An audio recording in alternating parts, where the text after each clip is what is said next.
Hello, what muy de ni guru ye, general timing general ba, generally what muy da le debut ma yin jet dio jo le, general di ma what muy da de work li dia ba no. Muy da de work li dia. ကျွန်တော်ဒီအပိုင်းမှာပဲပေါ့နော်ခြေထောက်လေးသူတို့ရဲ့ဒီခြေထောက်လေးတွေကရောင်ပြီးတော့6လေးတွေမထောက်နိုင်ဘူးပေါ့နော်လက်ကလေးတွေ6လေးတွေမထောက်နိုင်ဘူးသူကဝက်လေးလိုကလမ်းတယ်ဝက်တွေလိုကလမ်းတယ်အဲ့ဒါလေးဘလို့ဖြစ်လဲမသိဘူးပေါ့နော်တိရသူလေးလည်းပြောပြကြပါအောင်ကျွန်တော်ဝက်ကလေးတွေက8កောင်မွေးထားပါပေါ့နော်ပထမတစ်ရက်ကတော့1កောင်ပဲဖြစ်ပြီးတော့နောက်ရက်တွေကျတော့2កောင်3កောင်4កောင်အခုဆိုရင်8កောင်လုံးကအဲ့လိုမျိုးဖြစ်နေတယ်မထနိုင်ကြဘူးပေါ့နော်သူတို့ကတော့လမ်းတာလမ်းတယ်သူတို့မတက်မရက်နိုင်တာပေါ့နော်မတက်တိတ်ပြီးတော့မရက်နိုင်ဒီကောင်လေးတော့နည်းနည်းရက်နိုင်သွားပြီလား6လောက်လေးတွေနားနေသူတိတ်ပြီးမသွားနိုင်ဘူးညီကိုတို့သိရင်လည်း6လောက်နီးလေးပေးကြပါအောင်လို့တောင်းဆိုတာပါဗျ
Sao chứ một buổi chạy Phao ai được gạo nào qua túi chả Sao chứ là đủ có trong chốc nào này đủ tiền Chi lẽ lòng mình này Hay đi ra cả chi ra này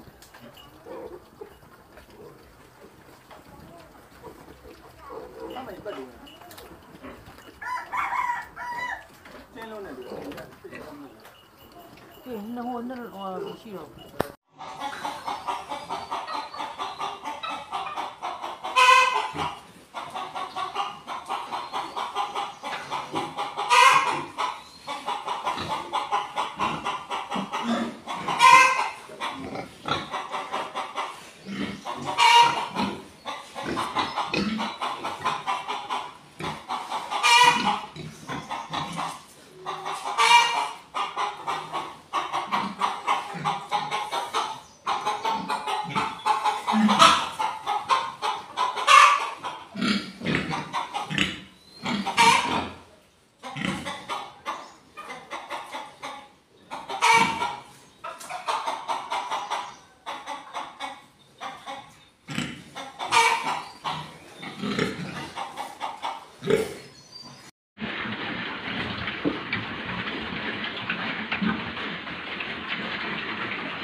Oh shh.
Giờ con lợn này chỉ 50 thôi.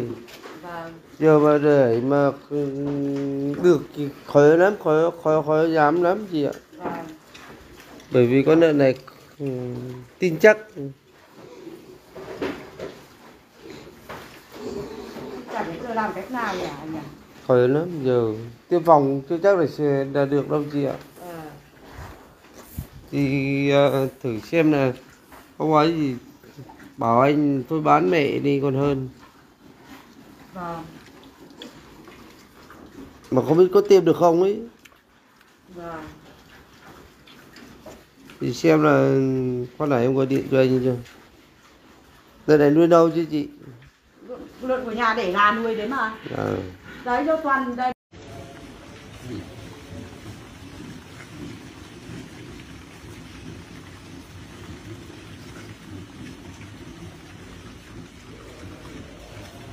Đều như chia.